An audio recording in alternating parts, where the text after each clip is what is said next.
Assalamualaikum warahmatullahi wabarakatuh. Waalaikumsalam warahmatullahi wabarakatuh. Alhamdulillah, salatu wassalamu ala rasulillah wa ala alihi wa sahbihi wa mawalah, amma ba'du. Rabbi syrah li sadri wa yassir li amri wa hlul 'uqdatam min lisani yafqahu qawli. Jamaah kaum muslimin rahimakumullah. Alhamdulillah rabbil alamin. Segala puji bagi Allah Subhanahu wa taala. Pada sore hari ini 18 Ramadan 1440 Hijriah, alhamdulillah kita masih diperkenankan oleh Allah bisa melaksanakan ibadah. Mudah-mudahan Allah Subhanahu wa taala menjaga nikmat ini seterusnya sampai maut menjemput kita semuanya. Amin ya rabbal alamin. Yang kedua, salawat dan salam semoga terlalu terlimpah curahkan kepada Nabi kita Nabi Muhammad Sallallahu Alaihi Wasallam serta para keluarga, para sahabatnya dan para pengikut sampai hari kiamat. Jemaah rahmatullah, kita lanjutkan bahasan kita yaitu tafsir juz amma. Kita kemarin sudah membahas surat Al-A'la dari baru sampai ayat 11 ya.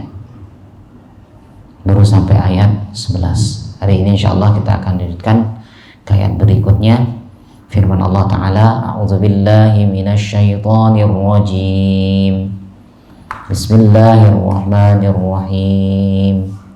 Alladzi yaslan naral kubra summa la yamutu fiha wa la yahya qad aflaha man tazakka wa dzakara isma rabbih fasalla bal tu'siruna al-hayata ad-dunya wal akhiratu khairun wa abqa inna hadza la fis suhufil ula suhufi Ibrahim wa Musa.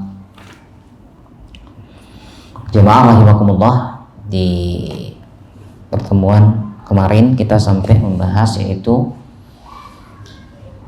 yang akan mendapatkan manfaat dari nasihat yaitu hanya orang-orang yang takut kepada Allah Subhanahu wa taala. Akan tetapi peringatan dan nasihat itu akan selalu dijauhi oleh orang-orang yang celaka. Ya. Siapa orang yang celaka itu? Allah Ta'ala melanjutkan, alladzi yaslan naral kubra, yaitu orang yang masuk ke dalam neraka api yang besar, kubro ya, sering kita dengar kata-kata kubro, kiamat, subro, kiamat, kubro. Baik, apakah artinya kalau dilihat ada di sini api besar, apakah ada api kecil dan sebagainya dan atau yang lain? Baik, yang dimaksud dengan kubro di sini adalah api yang besar. Ada yang mengatakan bahwasanya dimaksud di sini ya, api yang besar ini adalah api yang bakal menyambar orang-orang kafir. Berarti ada api kecil. Api kecil ini adalah untuk orang-orang yang beriman tapi bermaksiat. Itu sebagian yang dikatakan oleh ulama tafsir. Mereka masuk ke dalam api neraka yang sangat-sangat besar. Ya. Summa la yamutu fiha wa la yahya. Mereka tidak mati, tidak pula hidup. Ya, tidaklah mati dan tidak pula hidup. Allah Ta'ala berfirman, innal ladzina kafaru bi ayatina sawfa nuslihim naro. Ya. Orang-orang yang kafir, ingkar kepada ayat-ayat kami, dia akan masuk ke dalam neraka jahanam. Ya, kullama nadijat juluduhum baddalnahum juludan ghairaha liyatuqul adzab. Ya, setiap kulitnya itu dibakar, maka kulitnya yang gosong itu akan berganti kembali menjadi kulit yang baru. Dibakar gosong ganti kulit, dibakar gosong ganti kulit. Dan yang dibakar itu bukan hanya bagian luar saja. Ya. Jadi kalau kita bakar ikan atau bakar ikan yang tebal dan sebagainya, dagingnya bukan luarnya tok, tapi sak dalam-dalamnya, sebagaimana firman Allah dalam surat Al-Humazah, allati tattali'u 'alal afidah, yang mana api ini juga menyambar afidah, yaitu fuad, hati, ya, menyambar daleman ini, hati, jantung, paru, semuanya disambar. Ya, berarti kalau sudah semuanya kena, kalau kita bawa ke bahasa medis, komplikasi. Ya, biasanya orang kalau sudah komplikasi itu sudah bawaannya nyerah dah. Lebih baik mati, kan gitu bahasanya. Di sana saking siksaannya sangat luar biasa, bukan hanya luar yang sakit, bahkan dalamnya pun sakit. Ya, terbakar. Maka dari itu mereka orang-orang kafir itu minta supaya dimatikan. Tapi kata Allah, la yamut, dia tidak akan pernah mati. Ya. Bahkan ya, dia tahu. Karena apa? Kan dia sudah tahu dia tidak bakal mati dari siksa tersebut. Kenapa? Karena orang kafir itu kekal abadi berada di dalam neraka Jahannam. Dia sudah tahu, sehingga dia mengatakan kepada malaikat penjaga neraka, dia mengatakan apa? Ud'u rabbakum, mohonlah, tolong, artinya sampaikan kepada Rabbakum, Tuhan kalian,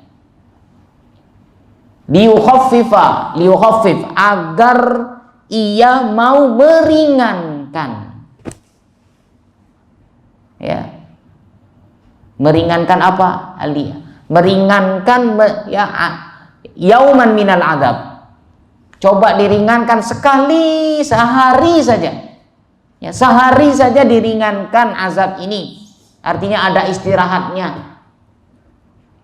Ya, mereka tahu, paham hal ini. Tidak mungkin hilang siksaan ini. Jadi mereka hanya mintanya untuk dikurangi. Tapi ingat, ayat yang paling mengerikan bagi orang-orang kafir adalah fazuku falan nazidakum illa adzaba. Fazuku, rasain nih. Bahasa kita kapok nih, makan nih. Ya, fadzuku falan nazidakum, kami tidak akan pernah menambahkan pada kalian illa azabah, kecuali hanya azab. Justru azab yang semakin bertambah. Yang dimaksud dengan azab bertambah di sini, ada yang mengatakan azab yaitu mungkin dengan azab yang berbeda, beda bentuk, ya, atau juga bisa dikatakan yaitu sama azabnya, tapi kualitasnya lebih bertambah.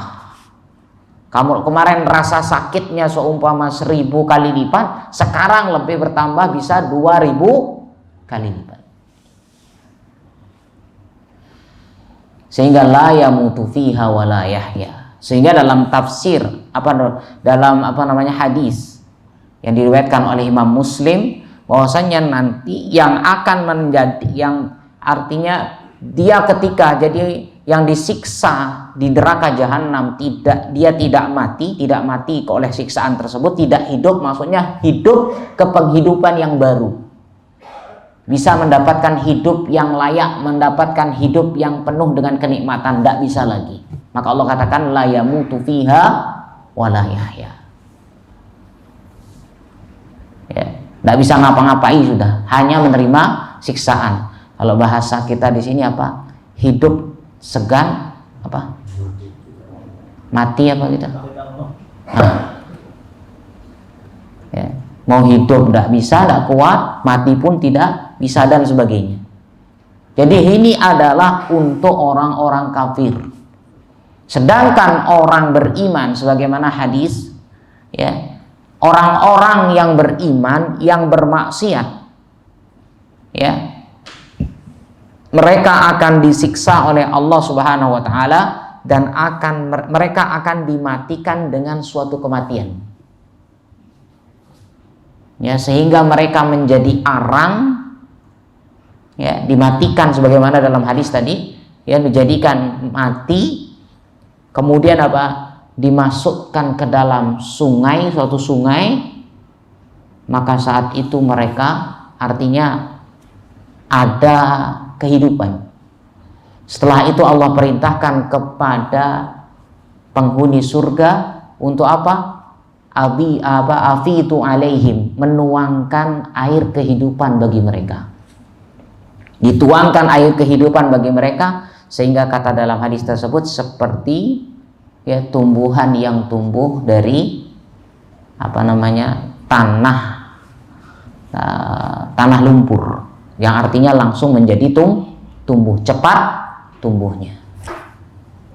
Ini untuk orang-orang yang beriman kepada Allah tapi bermaksiat. Inilah keyakinan ahlu sunnah wal jamaah, bahwasannya yang akan mendapatkan siksa selama-lamanya dan tidak akan pernah berhenti, tidak akan pernah mati, dan tidak akan pernah hidup ke kehidupan yang berikutnya, ya, dia hanya untuk orang-orang kafir. Sedangkan orang beriman tidak.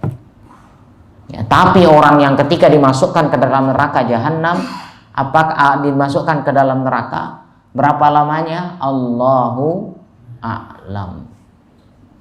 Jangan coba-coba. Ya, yang penting saya beriman, tidak apa-apa dah mencuri dulu sekarang, tidak apa-apa dulu berzina sekarang, nikmati hidup, tidak apa-apa makan riba dulu sekarang, ya paling dicuci sebentar di sana. Subhanallah. Ini neraka, bukan penjara. Kalau di penjara masih bisa saya tengoki, ya, masih kita bisa tengoki, masih bisa kita bawain nasi. Di neraka jahanam siapa yang mau nengoki? Ya, ini jamaah rahimakumullah. Ya, alladzi yaslan naral kubra summa la yamutu fiha wala yahya. Allah katakan qad aflaha man tazakka. Sungguh sangat berbahagia orang yang mau mensucikan. Siapa orang yang mensucikan? Maksudnya orang mensucikan itu adalah orang yang beriman. Wa dzakara asma rabbih fasalla. Dia selalu menyebut nama Tuhannya, bahkan dia melaksanakan sholat. Di sini menunjukkan perbedaan orang beriman dengan orang kafir adalah sholat. Ya, orang beriman itu dalam segala keadaannya dia selalu berzikir kepada Allah. Baru bangun dia sudah zikir. Alhamdulillahilladzi ahyana ba'da ma amatana wa ilaihin nusyur. Masuk kamar mandi, bismillah. Keluar kamar mandi, ghufranak. Berwudu dan sebagainya. Ya, dalam kegiatan semuanya, sehari-harinya ternyata apa? Orang beriman itu selalu berzikir, ingat kepada Allah. Doa-doa yang kita baca, doa seharian itu adalah termasuk bagian dari zikir. Maka nanti orang beriman itu jika memang dia menjalankan imannya, pasti dia sholat. Itu kalau orang yang beriman, yang betul imannya, pasti dia akan sholat. Ya, wa dzakara asma rabbih fasalla bal tu'sirunal hayatad dunya. Akan tetapi apa? Bahkan ada orang-orang yang selalu tuksir, mendahulukan kehidupan dunia, mendahulukan kenikmatan dunia, padahal wal akhiratu khairu wa abqa. Padahal akhirat itu lebih baik dan abqa, kekal. Ya, karena bagaimana bahwasanya kebanyakan manusia yang hidup di dunia itu mereka lebih banyak mengedepankan, artinya yang dijadikan orientasi tujuan utamanya hanya dunia. Apalagi orang-orang kafir, orientasinya semuanya dunia. Ya. Puncak, ya, puncak dari segala usahanya adalah dunia. Yang akhirnya apa? Yang nanti kalau dia sudah dunia tujuannya, ya, pokoknya saya harus punya rumah, saya harus punya ini, saya harus punya ini. Orientasinya dunia. Sehingga dia akan berusaha mencapai tujuannya itu bagaimanapun caranya. Muncullah istilahnya, yang haram tidak apa-apa, yang penting saya punya. Ya. Kalau tidak dengan cara riba, tidak bisa punya rumah. Kalau tidak dengan cara riba, tidak bisa punya mobil. Ini sama persis dengan sebuah pernyataan, kalau tidak zina, tidak bisa punya anak.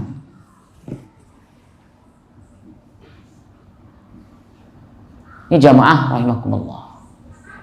Kenapa? Orientasinya hanya dunia. Kalau orientasinya hanya dunia, sudah segala cara pasti akan dihalalkan, pasti, tidak mungkin tidak.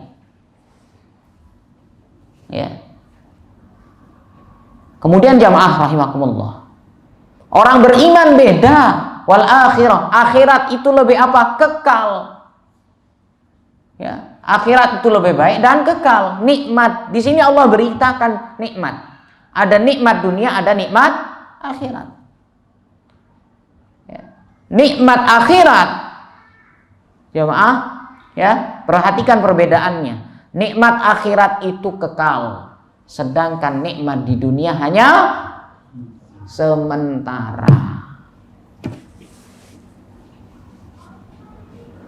Ya, makanya kan berlaku hidup itu seperti roda, kan gitu sering kita mengatakan, kadang di atas, kadang di bawah, artinya menunjukkan sementara. Tapi kalau di akhirat sudah kenikmatan itu kekal. Kemudian kenikmatan akhirat itu sempurna. Sedangkan kenikmatan dunia tidak sempurna. Kemudian apa lagi? Nikmat di akhirat itu subhanallah mudah untuk dicari, mudah untuk didapatkan. Tapi kalau kenikmatan di dunia, berat, harus berusaha dulu, harus capek dulu. Nanti seandainya, artinya mudah-mudahan Allah Subhanahu wa taala memasukkan kita ke dalam surga. Ya, kita bertemu di sana insyaallah, amin.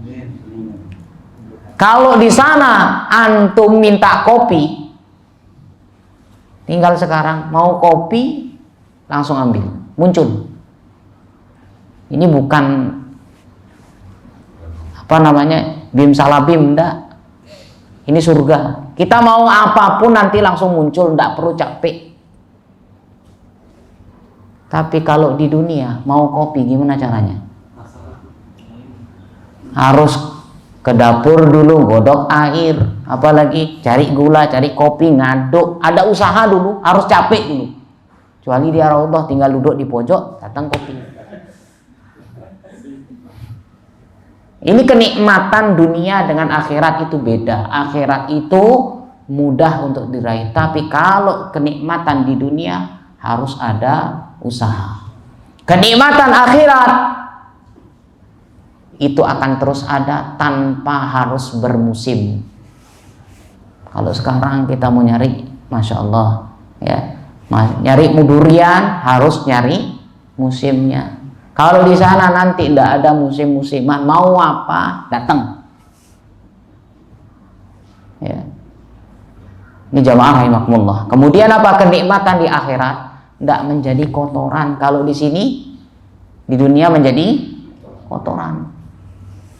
Apapun yang masuk ke sini, mohon maaf, daging, buah-buahan, sayur-sayuran, apapun yang masuk sini keluarnya sama bentuknya. Tapi kalau di akhirat tidak ada ceritanya orang buang kotoran. Jangan antum tanya uisin di sana. Ijamaah rahimakumullah. Ini kenikmatan. Sehingga apa? Orang beriman itu ya terhadap dunia hanya sebagai peran jembatan, bukan menjadi tujuan utama. Salah kalau dijadikan sebagai tujuan utama, ya. Dan tidak bisa dikatakan, ya, tidak ada ceritanya dunia dan akhirat harus seimbang. Tidak mungkin seimbang. Tidak ada ceritanya dunia sama akhirat harus seimbang. Sebagaimana firman Allah, wala tansa nasibaka minad dunya. Jangan lupa nasibmu di dunia. Jangan katakan oh berarti harus seimbang. Tidak. Maksudnya apa? Ya, silahkan buka tafsir. Yang dimaksud di ayat ini adalah bahwasannya dunia itu dijadikan sarana, ya, sebagai alat, sebagai jembatan untuk menuju pulau berikutnya, ya. Jadi bukan tujuan inti kita, ya. Kalau kita kan artinya kalau orang kafir menjadikan dunia itu pokoknya sudah digenggam terus. Tapi kalau orang beriman tidak, dia dijadikan jembatan. Kenapa? Ada kehidupan setelahnya. Wal akhiratu khairu wa abqa. Inna hadza lafis suhufil ula. Tentang cerita-cerita seperti ini sudah ada pada lembaran. Suhuf itu artinya lembaran. Makanya Quran itu artinya sohifah, jamaknya suhuf. Namanya Quran kan lembaran-lembaran, sehingga suhuf itu lembaran-lembaran. Ini sudah tertulis apa? Pada apa? Suhuf-suhuf yang dulu, artinya pada lembaran-lembaran terdahulu. Termasuk apa? Lembarannya, apa, kitabnya Ibrahim dan kitabnya Musa. Ada yang mengatakan kitabnya Musa di sini adalah Taurat. Ada yang mengatakan ini, jadi Nabi Musa itu punya Taurat dan juga punya suhuf. Dan Nabi Ibrahim punya suhuf. Cuman kita tidak tahu seperti apa, ya. Seperti apa bentuknya, begitu juga apa isinya, Allahu a'lam. Yang jelas Allah sudah mengatakan cerita-cerita semacam ini, orang beriman seperti ini, orang kafir seperti ini, ya, kenikmatan dunia dan sebagainya, itu sudah diceritakan dalam suhuf-suhuf terdahulu. Ini jamaah rahimakumullah, mudah-mudahan Allah Subhanahu wa taala mengumpulkan kita di surganya nanti. Amin ya rabbal alamin. Barakallahu fikum. Kita akhir wa sallallahu ala nabiyina Muhammad. Subhanakallahumma bihamdika asyhadu an la ilaha illa anta astaghfiruka wa atubu ilaik. Assalamualaikum warahmatullahi wabarakatuh.